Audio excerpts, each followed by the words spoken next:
성도 여러분, 구독자 여러분 반갑습니다. 오늘의 성경 본문은 요한복음 14장 8절에서 11절, 그리고 또 그 뒤로 조금 넘어가서 19절부터 20절까지 그렇게 정했습니다. 오늘 말씀 정의 제목은 지난주와 같습니다. 내가 아버지 안에, 너희가 내 안에, 내가 너희 안에, 후편이 되겠습니다.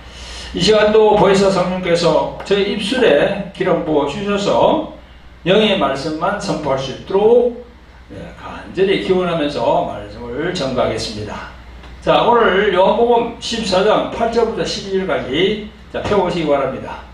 시작. 빌립이 가로되 주여 아버지를 우리에게 보여주옵소서. 그리하면 족하겠나이다. 예수께서 가라사대 빌립아, 내가 이렇게 오래 너희와 함께 있으되 내가 나를 알지 못하느냐? 나를 본 자는 아버지를 보았거늘 어찌하여 아버지를 보이라 하느냐? 나는 아버지 안에 있고 아버지는 내 안에 계신 것을 내가 믿지 아니하느냐? 내가 너에게 이르는 말이 스스로 하는 것이 아니라 아버지께서 내 안에 계셔 그의 일을 하시는 것이라. 내가 아버지 안에 있고 아버지께서 내 안에 계심을 믿으라. 그렇지 못하겠거든 행하는 그 일을 인하여 나를 믿으라. 조금 있으면 세상은 다시 나를 보지 못할 터이로되 너희는 나를 보리니 이는 내가 살았고 너희도 살겠습니다. 그날에는 내가 아버지 안에, 너희가 내 안에, 내가 너희 안에 있는 것을 너희가 알리라. 아멘. 여러분, 오늘 본문 조금 전에 봉독한 본문을 가지고 오늘 또 말씀을 또 풀도록 하겠습니다. 정신을 집중해서 잘 들으시기를 예수 그리스도의 이름으로 축원드립니다. 성도 여러분, 구독자 여러분, 오늘은 지난 주일에 말씀드린 것에 대한 후편으로 이어지겠습니다. 지난주 말씀 제목이 무엇인가요? 내가 아버지 안에, 너희가 내 안에, 내가 너희 안에, 그렇게 정하고 저희들이 또 은혜를 받았습니다. 지난주에 말씀드린 부분과 이어서 말씀을 드리겠는데요. 여러분, 오늘 요한복음 14장에서 보면요, 내가 아버지 안에, 너희가 내 안에, 내가 너희 안에에서 계속 안에 이렇게 계속 말씀하시거든요. 그 안에 있다는 것을 예수님은 엄청 강조하십니다. 안에, in, 그죠? 영어로 말하면 in이죠. 그 안이 어디가요? 바로 마음입니다. 우리들의 마음. 그 마음을 지금 말씀하시는 거예요. 이 마음이라는 단어를 그 중간에 넣어보면요, 그 이 말씀에 대한 이해를 더 우리가 높일 수가 있습니다. 그래서 이렇게 말할 수도 있습니다. 내가 아버지 마음 안에, 너희가 내 마음 안에, 그리고 내가 너희 마음 안에. 이처럼 보이지 아니하는 이 마음 안에 뭔가를 담을 수가 있다는 겁니다. 마음 안에. 우리 마음이 보이지 않잖아요. 그런데 보이지 않는 데서 그 마음이 없는 게 아니거든요. 분명히 있습니다. 그 마음 안에 담는다는 거죠. 그래서 청춘 남자들 보면, 한 번씩 보면 뭐 방송에 나오는데, 그죠? 서로 얘기하면서 너가 내 마음 안에 있다, 뭐 그런 얘기를 하면서 진행하는 걸 봤는데, 마음 안에 담을 수 있다는 겁니다. 성도 여러분, 구독자 여러분, 우리들 인간이 만들어진 3대 요소가 무엇인가요? 영과 혼. 이 보이지 않는 영혼을 담는 그릇이 바로 우리 육신입니다. 우리 육신 안에 영혼을 담고 있는데, 성경적으로 보면요, 영혼 중에서 혼이 우리들이 말하는 이 마음이라고 할 수 있습니다. 혼, 그죠? 성경에서 말하는 혼. 성경에는 마음도 있고 또 혼도 나옵니다. 그런데 그 마음이 바로 혼입니다. 이걸 통해서 알아볼 수 있습니다. 창세기 2장 7절에 보면요, 이런 말씀이 있습니다. 여호와 하나님이 흙으로 사람을 지으시고 생기를 그 코에 불어넣으시니 사람이 살아있는 혼이 된지라 라고 말씀하십니다. 흙으로 된 육신 안에 영이라 할 수 있는 생기가 있고 또 혼이 있다는 것을 성경 말씀을 통해서 알 수 있습니다. 이 혼이 바로 마음이에요. 이 마음 안에 무엇이 있습니까? 인격이라는 지정의가 있어요. 지는 지식이고 정은 감정이고 또 의는 의지입니다. 인격이 우리 마음 안에 있다는 거죠. 그래서 여러분, 이 세상을 창조하신 하나님께서는 인간 안에 그 마음을 두시고 그 마음을 보시고 중심을 안다는 거지요. 하나님은 선지자나 각 시대의 인물들도 모두 마음을 보고 선택했습니다. 다윗도 하나님은 그 마음을 보고 다 내 마음에 합당한 자다, 이렇게 성경은 말씀하고 있습니다. 성도 여러분, 구독자 여러분, 그런데 다윗처럼 하나님 마음에 합당한 자로 자리매김하기가 그렇게 쉽지 않습니다. 참 쉽지 않아요. 왜 그렇습니까? 이 세상 자체가 성경적으로 보면 이 사단 마귀가 세상 임금으로 이렇게 다 포진하고 있거든요. 그래서 우리 모든 인간들의 그 마음을 탁 잡고 거짓과 부패한 마음을 주기에 그렇습니다. 그래서 하나님은요, 에레미야 17절 9절을 통해서 이렇게 말씀합니다. 만물보다 거짓되고 부패된 것이 사람의 마음이다 라고 그런 말씀을 하십니다. 또 하나님께서는 이런 말씀을 또 하십니다. 잠언 4장 28절에 모든 지킬 만한 것 중에 더욱 내 마음을 지켜라. 생명의 근원이 이에서 남이니라, 이렇게 말씀합니다. 이 말씀처럼 우리 인간들이 마음을 어떻게 먹느냐에 따라서 운명이 바뀌게 되는 겁니다. 성경적으로 볼 때 우리의 영혼이 생명의 길로 갈 수도 있고 우리 영혼이 사망의 길로도 갈 수가 있는 겁니다. 그걸 증거하고 있어요. 생명의 근원이 이 마음에서 난다라고 성경은 기록하고 있습니다. 이처럼 우리들 사람 속에 있는 마음이라는 곳에 무엇을 담느냐, 그게 참 중요하죠. 엄청 중요합니다. 우리 마음, 보이지 않는 이 마음에 무엇을 담느냐. 우리 살아가는 인간 자체의 그 마음 안에 뭘 담느냐에 따라서 달라지는 거예요. 성도 여러분, 구독자 여러분, 보이지 아니하는 우리 마음에 하나님, 즉 예수님을 담아야 합니다.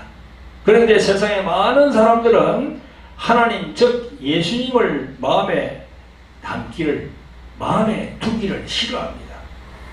세상에 많은 사람들이 그래요.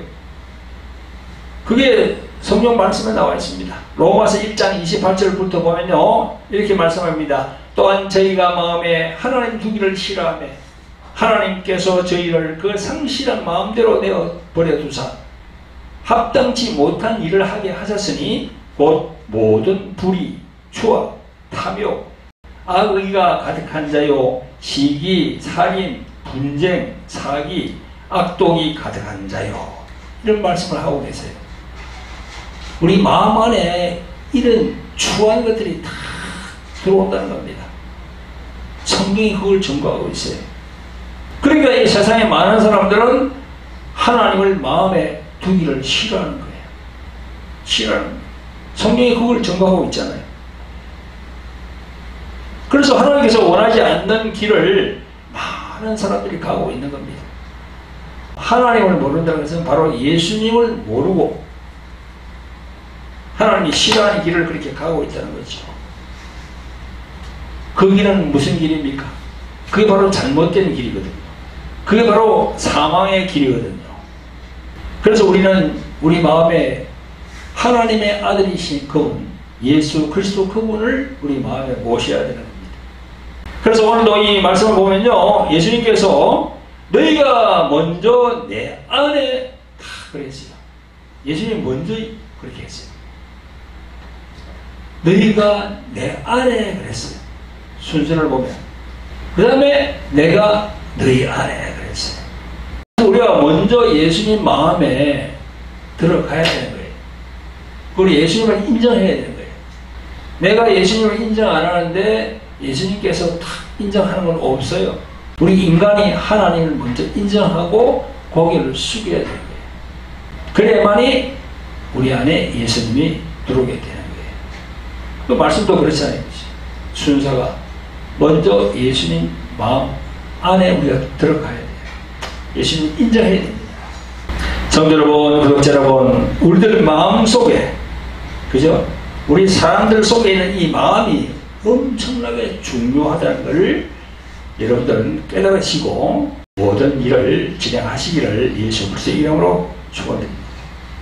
성도 여러분, 구독자 여러분, 조금 전에 제가 말씀드린 바대로 이 마음을 다루는 곳이 있습니다. 이 마음을 다루는 곳이 있는데 그게 바로 세상에 있는 수많은 종교들입니다.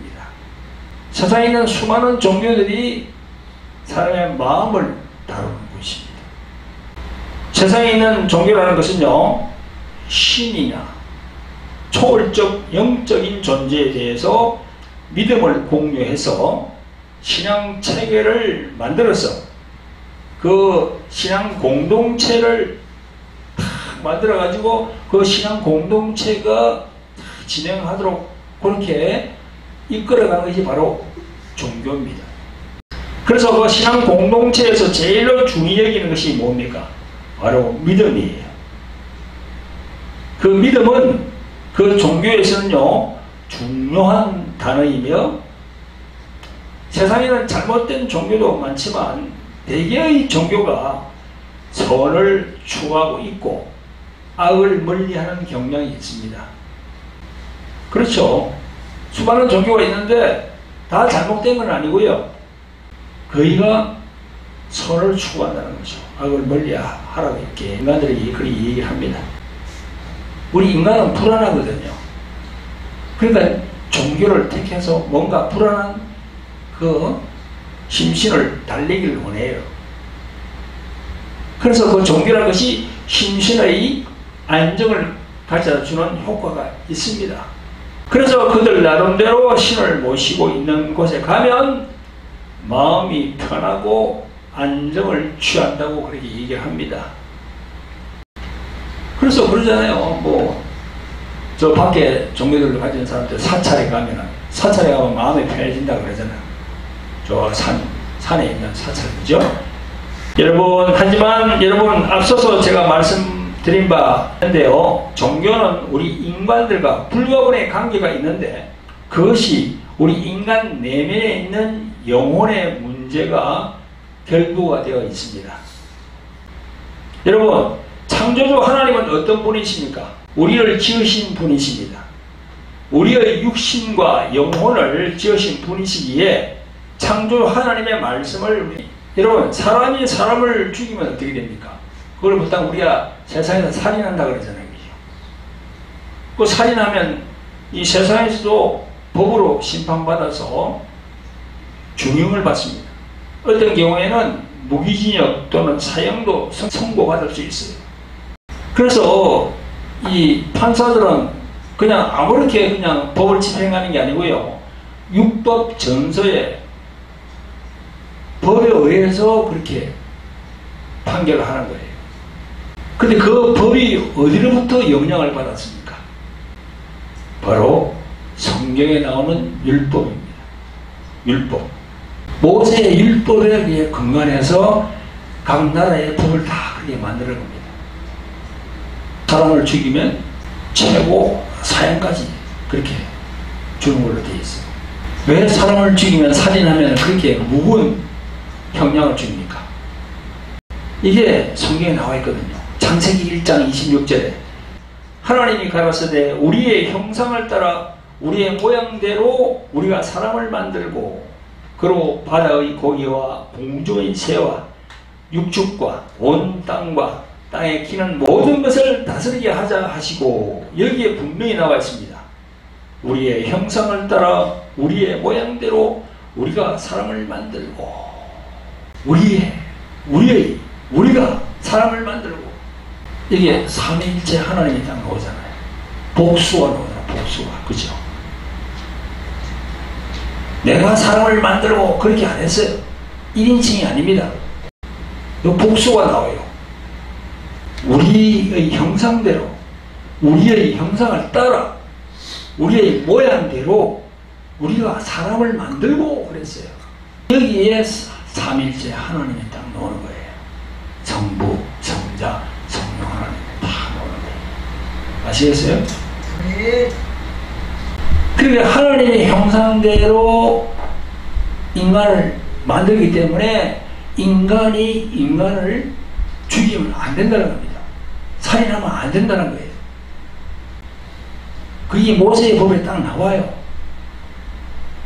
그래서 지금 세상의 많은 나라의 그 법, 형법, 그게 다 모세의 율법부터 일내던 법 다 인용인 겁니다. 할렐루야. 그래서 이 구약을 읽어보면요, 구약은요, 용서와 긍휼과 자비가 없습니다. 왜냐하면요, 모든 우리 인간을 율법 속에 가둠으로써 자신이 죄임을 깨닫게 하기 위해서 율법을 주신 거예요. 율법을 주신 목적이 그렇습니다. 이 사도 바울은요, 이 영적인 부분을 잘 설명해 주고 있는 것이 로마서 3장 19절부터입니다. 우리가 알거니와 무릇 율법이 말하는 바는 율법 아래에 있는 자들에게 말하는 것이니 이는 모든 입을 막고 온 세상으로 하나님의 심판 아래 있게 하려 함이니라. 그러므로 율법의 행위로 그의 앞에 의롭다 하심을 얻을 육체가 없나니 율법으로는 죄를 깨달음이니라 그랬어요. 그 율법으로 죄를 깨닫는다는 것이요. 사도 바울은 그렇게 증거하고 있습니다. 이 모세를 통하여 주신 십계명과 그에 따른 모든 규례와 율법을 통해서 내가 완벽하게 지키고 이행하려고 하지만 100% 그걸 못한다는 겁니다. 그러니까 자신이 이 100% 지키지 못하는 자신이 바라보고 내가 이 죄인이구나, 하나님 앞에 내가 죄인이구나, 자기가 죄인이라고 자복하는 겁니다. 그러나 구약의 유대인들은 그냥 그 율법을 그냥 지키기 위해서 엄청 노력했습니다. 그래서 다시 말하면 하나님의 율법을 통해서 내 자신을 발견하게 된다는 겁니다. 할렐루야. 그게 사도 바울이 그렇게 해석을 하고 있는 거예요, 성경에다가. 그 이유는 모든 인간은 태어날 때부터 죄의 유전자를 가지고 태어나기 때문에 하나님께서 주신 그 율법을 온전히 이행할 수 없다는 겁니다. 그죠? 그게 여기 로마서 5장 12절에 나오잖아요. 사도 바울은 이렇게 정합니다. 이름으로 한 사람으로 말미암아 죄가 세상에 들어오고 죄로 말미암아 사망이 왔나니 이와 같이 모든 사람이 죄를 지었으므로 사망이 모든 사람에게 이르렀느니라. 아멘. 한 사람으로 말미암아 죄가 세상에 들어오고 그랬어요. 그 한 사람이 누굽니까? 에덴 동산에 있었던 아담을 얘기하는 거지. 여러분, 이와 같이 모든 인류에게 사망이 이르는데 우리 인간은 어디에서 희망을 찾아야 합니까? 모든 사람들에게 사망이 이렇게 다 내려왔는데 그럼 우리가 어디에서 희망을 찾아야 돼요? 사도 바울은 로마서 3장 21절에서 이제는 율법 외에 하나님의 한 의가 나타났으니 율법과 선지자들에게 증거를 받은 것이라. 22절에 곧 예수 그리스도를 믿음으로 말미암아 모든 믿는 자에게 미치는 하나님의 의인이 차별이 없느니라. 예수 그리스도 그분을 주신다는 겁니다. 할렐루야. 이게 세상에 있는 수많은 종교들하고 다른 거예요. 세상에 있는 수많은 종교들은요, 선을 추구하는 것은 맞습니다. 선을 추구합니다. 악을 멀리합니다. 그리고 윤리나 도덕을 내세우고 착하게 살아라고 합니다. 그런데 그 율법 안에는 하나님의 의가 없어요. 그 하나님의 의가 누굽니까? 바로 예수 그리스도. 그분이 하나님의 의예요. 우리 기독교와 다른 종교와 다른 것이 바로 그겁니다. 다른 종교는 하나님의 의가 없어요. 그 하나님의 의는 누굽니까? 바로 예수 그리스도. 그분이 하나님의 의가 되거든요. 할렐루야. 성도 여러분, 구독자 여러분, 세상에 있는 수많은 종교들에게는요 하나님의 의가 없습니다. 하나님의 의라는 것은요 죄를 대속하는 피가 있어야 합니다. 그죠? 구약 성소에서 그 정결 의식에도 피 흘림이 없으면 사함이 없습니다. 구약의 성소 성막에 다 죄를 지으면은요 그 짐승을 잡아서 피를 다 뿌리고 했습니다. 피가 없으면 정결하지 못해요. 그래서 지금 신약시대는 예수님이 십자가에서 흘린 피, 짐승의 피가 아니고 인간의 피가 필요하거든요. 그래서 예수님께서 십자가에서 피를 흘리신 거예요. 할렐루야. 그래서 로마서 3장 25절에서는 사도 바울이 이렇게 전가합니다. 이 예수를 하나님이 그의 피로 인하여 믿음으로 말미암는 화목제물로 세우셨으니 이는 하나님께서 길이 참으시는 중에 전에 지은 죄를 관과하심으로 자기의 의로우심을 나타내려 하심이니라고 전가하고 있습니다. 이 예수를 하나님이 그의 피로 인하여 화목제물로 삼았다고. 화목제물. 화목은 뭐예요? 위와 아래 서로 화목케 하려고 그러면은 그게 제물이 필요한 거예요. 그 예수님이 십자가에 올라간 거예요. 그게 바로 화목제물입니다. 여러분, 세상의 많은 종교들에게서는 그 피를 찾아볼 수 없습니다. 여러분, 우리 기독교는 성찬을 할 때 포도주를 피로 이렇게 여기고, 포도주가 빨갛잖아요. 그래서 그 피로 여기고 이렇게 합니다. 그런데 이슬람은 어떻게 하는 줄 알아요? 이슬람교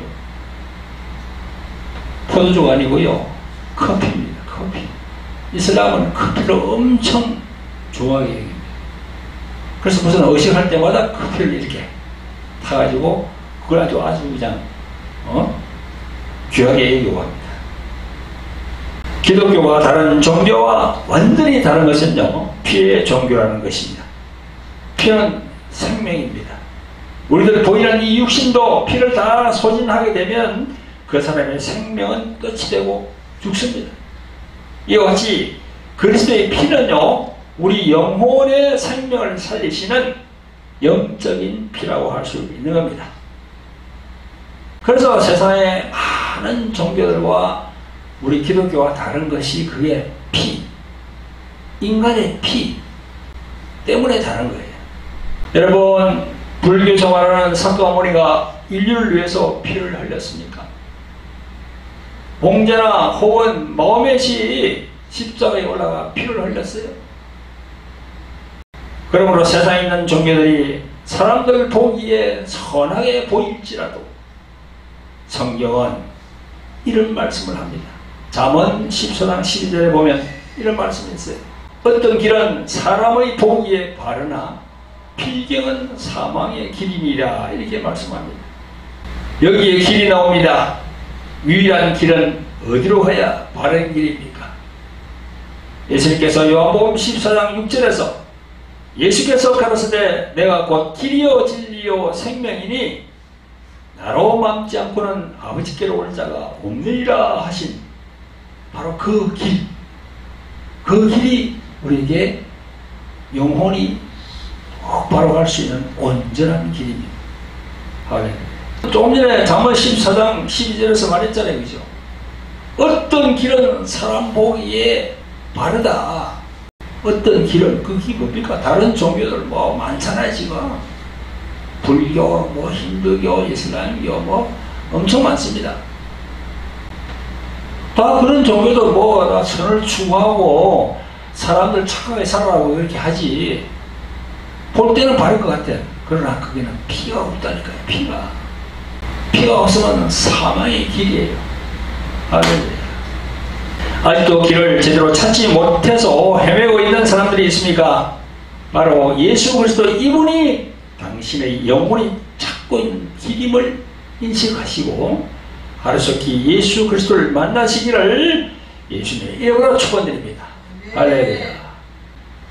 사랑하는 성도 여러분, 구독자 여러분, 오늘 말씀 전거 제목이 내가 아버지 안에 너희가 내 안에 내가 너희 안에인데요. 이 말씀 속에서 제일로 중요한 부분이 뭐 안에 그걸 바로 마음이라고 했습니다. 제가 이 마음 속에 보이지 않는 영혼의 생명을 담을 것인가, 아니면 영원히 멸망받을 사망을 담을 것인가, 여기에 대해서 제가 쭉 말씀을 드렸습니다. 또 예수님의 피가 얼마나 중요한지, 그 예수 그리스도 그분이 이 땅에 왜 오셨는지, 그걸 제가 정말 쭉 말씀을 드렸어요. 그래서 뭐뭐 안에는 바로 마음이거든요. 그 마음 안에 예수 그리스도를 우리가 모셔드려야 된다는 거죠. 할렐루야. 자, 그래서 조금 더 이제 조금 한 걸음 더 나아가서 성경에서 제일 중심이 되시는 예수 그리스도를 우리가 삼위일체 하나님에 대해서 알아보면서 심도 있게 알아보는 시간을 한번 가져보겠습니다. 우리가 속해 있는 이 기독교라는 것은요, 타 종교와 달리 삼위일체 하나님, 성부, 성자, 성령 하나님의 교리를 따르고 있습니다. 타 종교는요, 도저히 이걸 따라갈 수가 없습니다. 도저히 흉내낼 수도 없어요. 성도 여러분, 지난주에 전편에서도 말씀드린 바 있는데요, 교회에 나와서 신앙생활하는 교인들이 이 삼위일체 성부, 성자, 성령 하나님에 대한 이해도가 극히 낮다고 합니다. 그것은 기독교인들을 상대로 설문조사를 해봤는데, 특히나 30대, 40대 이 교인들이 성부 하나님에 대한 것은 잘 알겠는데, 이 육체로 오신 예수님에 대한 이 성육신이라든가 십자가에서 왜 예수님이 죽으셨고 또 부활했고 이런 면을 잘 이렇게 믿기지 않는다는 겁니다. 사람이 죽고 난 다음에 부활한다는 것 참 믿기 어렵죠. 믿기 어렵죠. 그게 사람이 죽으면 다 죽는데 예수님은 살아났다 그러니까 이 도저히 믿을 수 없는 거죠. 그래서 이 교회에 나오는 많은 교인들을 우리가 목사님들이 잘 가르쳐야 되는데, 삼위일체 하나님에 대해서 잘 가르쳐야 되거든요. 그래야만이 믿음이 이렇게 들어갈 수 있는데 아직 그게 많이 결여되어 있다고 합니다. 여러분, 교회에 나와 예배를 드리는 교인들이 성경에 나오는 삼위일체 하나님에 대한 영적 지식을 가지고 있지 않으면요, 믿음이 자랄 수가 없습니다. 그대로 있다가는요, 쭉정이 신자가 될 수밖에 없어요. 지금부터라도 삼위일체 성부, 성자, 성령 하나님에 대한 영적 지식을 가져야 됩니다. 성도 여러분, 오늘 본문 앞절에 7절을 보면요, 예수님은 이렇게 말씀합니다. 너희가 나를 알았다면 내 아버지를 알았으리로다. 이제부터는 너희가 그를 알았고 또 보았느니라, 이렇게 말씀하십니다. 여기에서 앞에 말씀, 너희가 나를 알았다면 했잖아요. 그죠? 내 아버지도 알았으리로다 하셨잖아요. 그죠? 이 말은요, 삼위일체 하나님에 대한 영적 지식을 가지고 있다면 예수님을 통해 당연히 아버지 하나님에 대해서 알게 된다는 겁니다. 그 삼위일체 하나님에 대한 그 교리에 대해서 자기가 알지 못하기 때문에 이 믿음이 들어가지 않는 거예요. 왜 예수님께서 이런 말씀을 하셨는가요? 그 이유는 그리스도는 아버지와 일체이기 때문입니다. 그러시면서 7절 말미에 이런 말씀합니다. 이제부터는 너희는 그를 알았고 또 보았느니라 했어요. 이제부터는, 이 말씀은 이제 멀지 않아서 곧 실현될 일, 곧 예수님이 죽으셨다가 부활 성천하심과 성령의 강림하심부터 시작될 그 오순절 시대를 예고하는 말씀입니다. 그런데 여러분, 그 당시 제자 중에서 빌립이 뭐라고 하나요? 8절에 보니까 빌립이 가로되 주여 아버지를 우리에게 보여 주옵소서. 그리하면 족하겠나이다. 그랬어요. 이 앞절에서 예수님이 너희가 나를 알았다면 했잖아요. 너희가 내가 누군지를 알면 그런 말이거든요. 너희가 나를 알면 아버지도 알게 된다. 그런데 빌립이 뭐랍니까? 주여 아버지를 우리에게 보여주옵소서. 이 빌립은요, 영이신 하나님 아버지에 대한 것을 현실적인 방법으로 감각적으로 보기를 원했습니다. 예수님을 보면 우리가 아버지가 보이거든요. 그 안에. 물론 나중에 제자 빌립도 삼위일체 성부 성자 성령 하나님에 대한 영적 부분을 깨닫게 되겠지만 적어도 이때까지는 빌립이 몰랐습니다. 아버지를 보여달라고 하는 거예요. 아버지는 영이신데 어떻게 보여줍니까? 영인데. 빌립에게 이 질문에 대하여 9절에서 예수님께서 말씀합니다. 예수께서 가라사대 빌립아 내가 이렇게 오래 너희와 함께 있으되 내가 나를 알지 못하느냐? 나를 본 자는 아버지를 보았거늘 어찌하여 아버지를 보이라 하느냐? 이렇게 말씀합니다. 여러분 예수 그리스도를 보내신 하나님 아버지는요 보이지 않는 영으로서 예수님과 함께 하고 계시기 때문에 우리가 볼 수가 없어요. 성도 여러분, 독일의 루트교 신학자인 벵겔, 그 벵겔은 이 구절에 대해 이렇게 설명했습니다. 우리들이 사람의 영혼 자체를 볼 수는 없으나 그 영혼이 몸을 도구로 하여서 행하는 바를 보아서 알 수 있듯이 그와 같이 그리스도를 보는 자는 동시에 그를 육신으로 보내신 하나님 아버지를 보게 된다 라고 말했어요. 따라서 우리는 하나님에 대한 일체의 모든 것은 그리스도 예수를 통해서 거울로 본다는 거지. 그러면서 그는요 그리스도는 보이지 않는 하나님의 형상이시다 하는 골로새서 1장 15절 말씀을 인용했습니다. 그 벵겔 신학자 그분 말이 맞잖아요. 그렇죠? 그리스도는 보이지 않는 하나님의 형상이라는 거지. 그 안에 아버지가 계신다는 거예요. 그 나중에 또 예수님께서 부활하시고 성천하신 다음에 또 예수님의 이름으로 하나님의 영으로 예수 그리스도의 영으로 누가 오십니까? 성령이 다 내려오시잖아요. 그래서 그 예수님 안에는요 성부 성자 성령 그분이 예수님을 바라볼 때 우리는 성부 성자 성령 하나님이 그 안에 다 계신 걸로 우리는 항상 생각해야 돼요. 여러분 예수님께서 빌립의 그 질문에 구체적인 영적인 말씀을 전해줍니다. 10절에 나는 아버지 안에 있고 아버지는 내 안에 계신 것을 내가 믿지 아니하느냐? 내가 너희에게 이르는 말이 스스로 하는 것이 아니라 아버지께서 내 안에 계셔 그의 일을 하는 것이라 라고 말씀하셨어요. 딱 예수님의 말씀이 딱 정확하잖아요. 그렇죠? 그래서 여기 보면 뭐 안에 계속 안에 놓잖아요. 그죠? 그 말씀이 바로 성부이신 아버지와 성자이신 예수 그리스도의 연합을 의미한다. 그렇게 하겠습니다. 아멘. 연합되어 있다는 것이죠. 연합. 성부, 성자, 성령 하나님은 연합되어 있는 겁니다. 항상. 그래서 제가 말씀을 드렸죠. 그죠? 예수님 하면 그 안에 아버지와 성령이 함께 계시고 또 우리 하나님 아버지라면 거기에 예수님, 성령 포함되어 있거든요.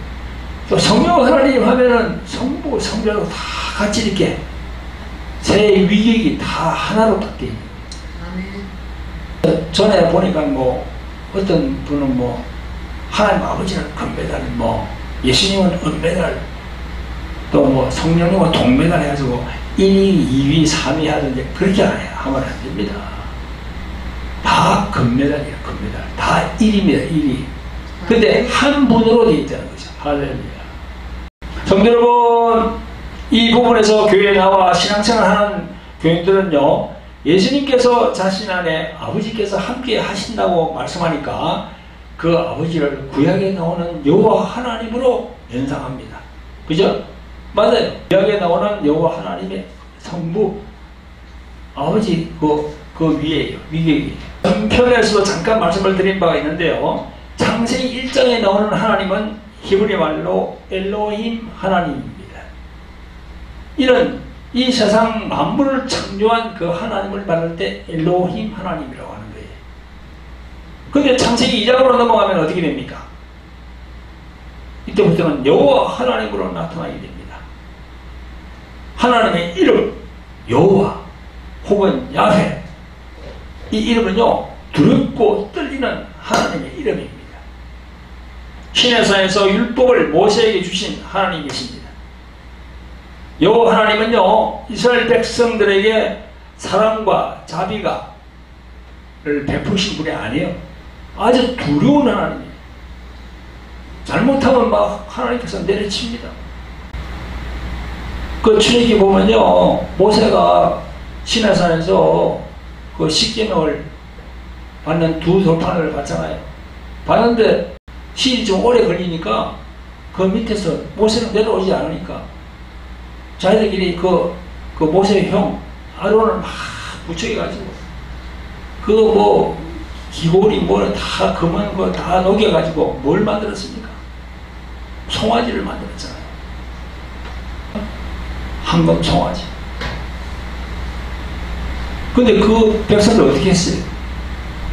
여호와 하나님께서 다 그냥 엄청나게 많은 사람이 죽었습니다. 그것 때문에 그렇게 두려운 하나님이거든요. 그래서 여호와 하나님은 이스라엘 백성들에게 사랑과 자비가 없으신 두려운 하나님으로 각인되어 있기 때문에 이 신약 시대의 교인들도요 그런 설교를 목사님으로부터 많이 들었기 때문에 딱 각인되어 있어요. 그러나 하나님의 경륜 속에서는요 이스라엘 백성들이 하나님의 도구로 사용되어 가지고 율법을 적용해서 율법에 가둘 필요가 있었습니다. 그래서 엄한 두려운 하나님으로 그렇게 나타나야 돼요. 인정이 많고 용서 잘 하시고 자비하고 긍휼 베푸는 그런 하나님이면 이스라엘 백성들이 말을 듣겠습니까? 말을 안 들어요. 그래서 엄하고 두려운 하나님으로 그렇게 나타나십니다. 왜냐?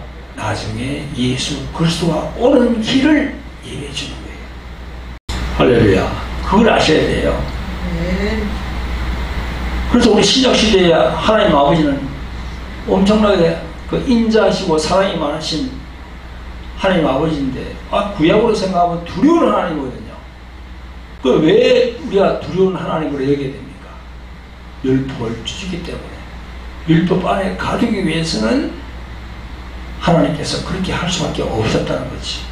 성도 여러분, 구독자 여러분, 이제 말씀을 마무리합니다. 예수 그리스도를 믿고 교회에 나와서 신앙생활 하시는 교인들 뿐만 아니라 그들을 가르치고 양육하는 목사, 장로, 권사들, 직분자들도 잘 새겨들어야 합니다. 그게 어떤 것이냐? 삼위일체 하나님과 관계를 잘 이루는 믿음이 되어야 한다는 것입니다. 성경 말씀에는요 삼위 하나님에 대한 성경 구절들이 참 많이 나옵니다. 창세기 1장 26절 27절에 보니까 하나님이 가라사대 우리의 형상을 따라 우리의 모양대로 우리가 사람을 만들고 그로 바다의 고기와 공중의 새와 육축과 온 땅과 땅에 기는 모든 것을 다스리게 하자 하시고 하나님이 자기 형상 곧 하나님의 형상대로 사람을 창조하시되 남자와 여자를 창조하시되 라고 되어 있습니다. 여기에 우리가 사람을 만들고 그래서 아까 내가 앞에서 말씀드렸지만 복수가 나오잖아요. 복수가 여기에 삼위 하나님이 나온다는 거죠. 성부, 성자, 성령이 다 나온다는 거죠. 여기에 그죠? 그런데 신약에 와서는요 또 대표적인 교시 있습니다. 그게 바로 요한복음 16장 13절부터까지입니다. 제가 읽어보겠습니다. 그러나 진리 성령이 오시면 그가 너희를 모든 진리 가운데로 인도하시리니 그가 자의로 말하지 않고 오직 듣는 것을 말하시며 장래일을 알리시리라. 그가 내 영광을 나타내리니 내 것을 가지고 너희에게 알리겠습니다. 무릇 아버지께 있는 것은 다 내 것이라. 그러므로 내가 말하기를 그가 내 것을 가지고 너희에게 알리리라 하셨노라. 아멘. 예수님이 이렇게 말씀하셨잖아요. 요한복음 16장 13절 이하에서 오늘 조금 전에 읽은 본문을 누가 말씀했죠? 예수님이 말씀했잖아요. 그죠? 그러면 이 말씀 중에서 예수님은 누구를 소개했습니까? 진리의 성령님이 오시며 했어요. 그 자기가 아닌 다른 보혜사를 또 이야기했어요. 그리고 또 15절에는 누구를 또 소개했습니까? 바로 아버지예요. 그래서 아버지와 아들과 성령님이 삼위 하나님이 다 나와요. 이 구절 안에. 그 구절이 어디 있다고요? 요한복음 16장 13절, 14, 15, 16절 그 안에 다 나와요. 성부, 성자, 성령 하나님이 이 안에 다 나온다고요. 그럼 왜 안 믿으십니까? 말씀 안에 다 나와 있는데. 이런 말씀을 알면은 삼위일체 하나님, 성부 하나님, 성자 하나님, 성령 하나님 그 제 위력이 이렇게 역사하는 내용이 성경에 다 기록이 되어 있구나 한 걸 깨닫게 되는 거지 우리가. 네. 그럼 믿음이 성장할 수 있어요. 삼위일체 하나님의 교리가 완전히 자기 영혼에 녹여 들어야 돼요. 일반 신자뿐만 아니라 그 신자를 가리키는 목사, 장로 그런 분들도 완전히 자기가 소멸되어 있어요. 자기가 소멸되어 있어야 자기 교회를 가르칠 수 있을 거 아닙니까? 아멘? 네. 여러분 각 위가 되시는 성부 하나님, 성자 하나님, 성령 하나님 그 각 위가 하시는 일은요 지난번 전편에서 제가 말씀을 다 드렸어요. 그래서 지금 후편을 보시는 분들은요 요 끝나고 전편으로 넘어가서 일주일 전에 제가 말씀드리면은요 각 위마다 하나님 아버지는 어떤 분이고 또 아들 예수님은 어떤 분이고 또 성령 지금 우리 세상에 와 계시는 하나님의 영으로 와 계신 성령님은 어떤 분이라는 걸 알 수가 있습니다. 아멘. 여러분 우리 인간은 하나님께서 지으셨기 때문에 주인은 하나님이십니다. 그 하나님을 알려면 성경 말씀을 믿음으로 받아들여야 합니다. 그래야 자기 자신을 성경 말씀인 거울에 비추게 됨으로써 자기 자신을 그 거울을 통해서 발견하게 되는 겁니다. 그래야 하나님과 교제가 이루어집니다. 아멘. 그래서 하나님의 말씀을 많이 읽어야 됩니다. 읽어보는 것 이상으로 필사는 뭡니까? 자기가 쓰는 거야. 창세기부터 요한계시록까지 쓰는 거야. 지금 우리 가족들 8명은 다 지금 성경을 쓰고 있습니다. 창세기부터. 그래서 우리 가족들은 일주일간 자기가 텀나는 대로 쓴 걸 갖다가 토요일날 우리 가족 카톡방에다가 어디까지 썼다고 이렇게 올리고 그러죠. 그렇게 써야 돼요. 필사함으로써 하나님과의 관계가 더 가까워질 수 있는 겁니다. 여러분 하나님과의 관계는 인격적이어야 됩니다. 인격적이라는 것은요 그게 뭐냐면요 하나님의 말씀을 통해서 하나님의 지성, 감정, 의지 즉 인격을 받아들임으로써 자신이 하나님의 말씀에 순종해서 따라간다는 거야. 그게 바로 하나님과 인격적으로 내가 지금 관계가 되어 있다 하는 걸 얘기하는 거예요.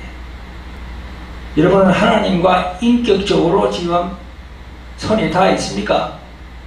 그러니까 하나님과 인격적인 관계가 되려면 성경 말씀을 많이 읽고 쓰고 하면서 그 하나님의 말씀, 예수님의 말씀에 순종하는 삶을 사는 거야.